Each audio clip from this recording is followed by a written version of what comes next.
जिसको कश्यप जी से उनके गुरुदेव कह रहे कि जिसको इस मनुष्य जन्म में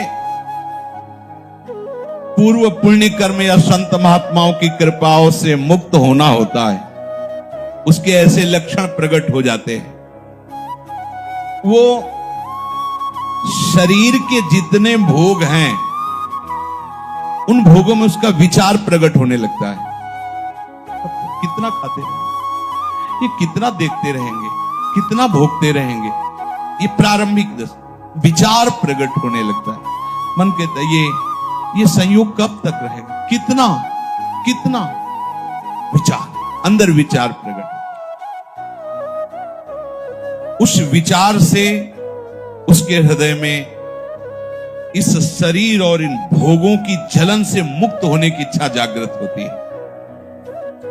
अब वो दानम व्रतम ब्रह्मचर्यम यथोक्तम ब्रह्मधारणम दमः प्रशांतता चैव भूतानां चानुकंपनम संयमाश्चानृशंस्यं च परस्वादानवर्जनम व्यलीका नामकरणम भूतानां मनसा भुवि माता पित्रोश्च शुश्रूषा देवतातिथि पूजनम गुरु पूजा घृणा शौचम नित्यमंद्रिय संयमम।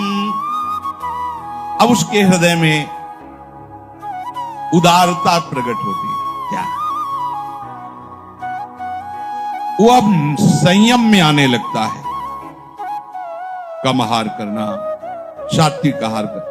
यार आहार से प्राणी पोषण तो करना, चाहे जो कुछ पाओ, इस पर तो भाई संयम करना पड़ेगा। कुछ काल तक आप करके तो देखिए। अभी आपने आहार का केवल देखा है हिसाब, तो आपकी दशा क्या है?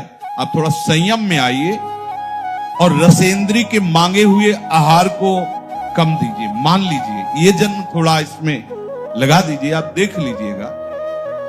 केवल प्राण पोषण होता है आहार से, लेकिन जब आप रसेंद्री से युक्त होकर फिर वो आपको और भोगों में फंसाएगा, बच नहीं सकते, पक्का नहीं बच सकते।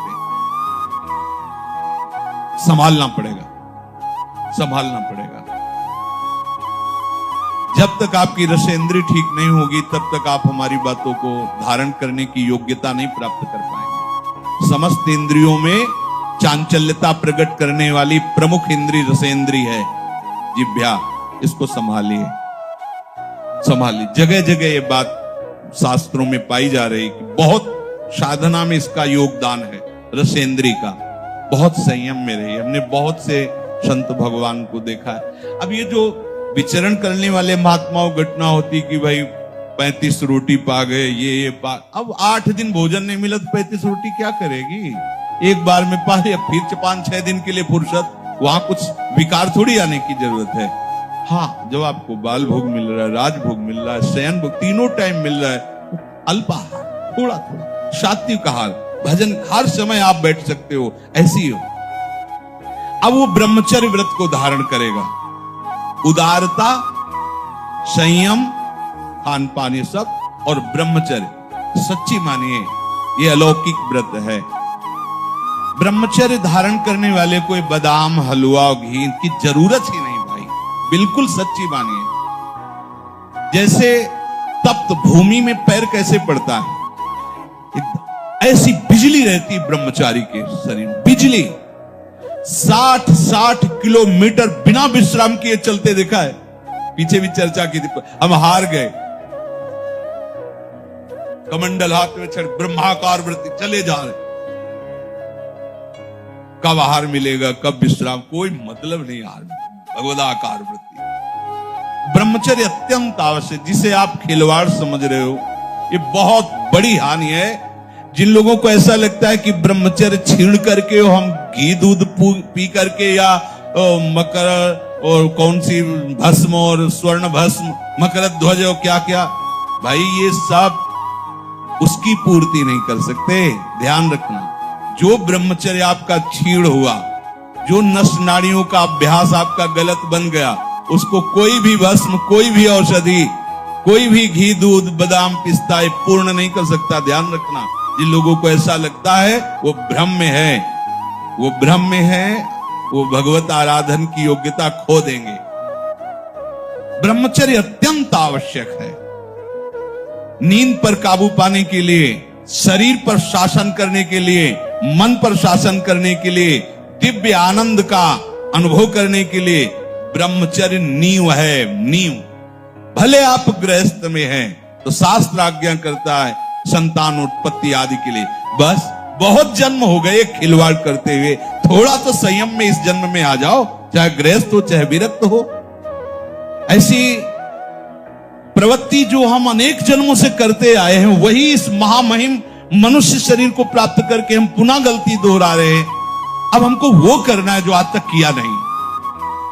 आज तक भोग करते रहे तो अब ब्रह्मचर्य से रहेंगे, आज तक विषय चिंतन करते रहे तो भगवत सेवा चिंतन करेंगे, आज तक संसार के रूप का चिंतन करते अब स्वामी के रूप का चिंतन करेंगे, आज तक संसार का नाम गुणगान करते रहे प्रपंच का, अब मैं प्रपंचातीत प्रभु के नाम का, उनके गुणों का गायन करूंगा। जब जिसको भगवत प्राप्ति होनी होती है मनुष्य शरीर में, तो ये संयोग प्राप्त होना शुरू हो जाता है। वो शास्त्रों का स्वाध्याय करने लगता है। इंद्रियों की चांचल्यता उसे अच्छी नहीं लगती, देखना सुनना बोल, वो गंभीरता आने लगती है। कोई भी उससे बात करे मुस्कुराकर, ऐसा दयाचित, सब पर करुणा करने वाला उसका स्वभाव बनने लगेगा। चित्त विषय चिंतन के लिए लालायित नहीं होगा, लालची नहीं होगा, चित्त उदासीन हो, कुछ अच्छा ही नहीं लगता। स्वभाव में कोमलता, दूसरों से कुछ लेने की इच्छा का त्याग,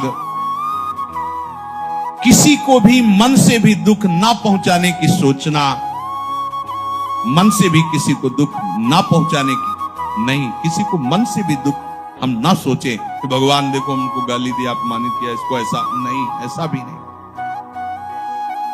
सद्गुरुदेव भगवान की पूजा, पवित्रता का स्वभाव और अपने इन कर्मों का कभी प्रचार ना करना, यह है जिसकी उन्नति होनी, भगवत प्राप्ति होनी होती है। तो ये लक्षण उसके हृदय में जागते हैं। अपने शिष्य कश्यप जी को वो बोल रहे हैं। और जिसका पतन होना होता है, नाश होना होता है, उसे विपरीत बुद्धि प्राप्त हो जाती है। बुरी दशा आने के पहले बुद्धि बदली जाती है, उसके हृदय में विपरीत दशा जागृत होती है। विनाश काल में बुद्धि व्यावर्तते चास्य विनाशे प्रत्युपस्थिते, उसकी ऐसी बुद्धि में उल्टी भावना आ जाती कि कब तक ये सब, अरे भोगो यार, भगवान को मिलना होगा मिल जाएंगे ना,